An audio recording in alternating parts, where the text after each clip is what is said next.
நீ இந்து மதத்திலே தாசி மகனாக தேர்தல் மகனாக இருப்பதை விட நீ சுயமரியாதை உள்ள மனிதனாக நீ போய் மாற்று மதத்துக்கு போன்னு பெரியார் சொன்னார். விட ஒரு தீண்ட தகாதவனாக இருப்பதை விட, ஒரு புலையனாக இருப்பதை விட, ஒரு பல்லனாக இருப்பதை விட, ஒரு பறையனாக இருப்பதை விட ஒரு கிறிஸ்தவனாக இருக்கலாம், ஒரு இஸ்லாமியனாக இருக்கலாம். நாங்கள் வரவேற்கிறோம். பெரியார் சொன்னார். இந்த ரமேஷ் என்கிறவர் ஒரு மேடையிலே கொச்சியாக பேசுகிறார். பெரியார் இதை சொன்னாரா? இந்த கடவுளை உன்னால வணங்கு, இந்த கடவுளை நீ வழிபட்டால் விபச்சாரியின் மகன் என்று சொல்லி இந்த ரமேஷ் வந்து பேசியிருக்கிறாரு. அதுவும் எந்த மேடையில பேசியிருக்கிறாரு?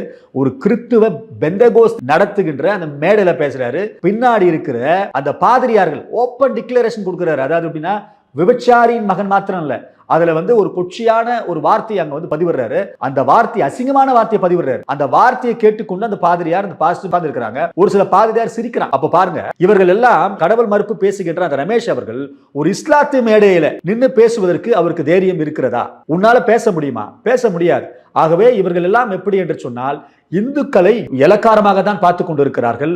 இந்த திராவிட முன்னேற்ற கழகத்தினுடைய போர்வையிலே போத்துக்கொண்டு இப்படிப்பட்ட ரமேஷ் போன்ற ஆட்கள் எல்லாம் இப்படி மேடையிலே பேசிக்கொண்டு வருகிறார்கள். இதை நாங்கள் வந்து வன்மையாக கண்டிக்கிறோம்.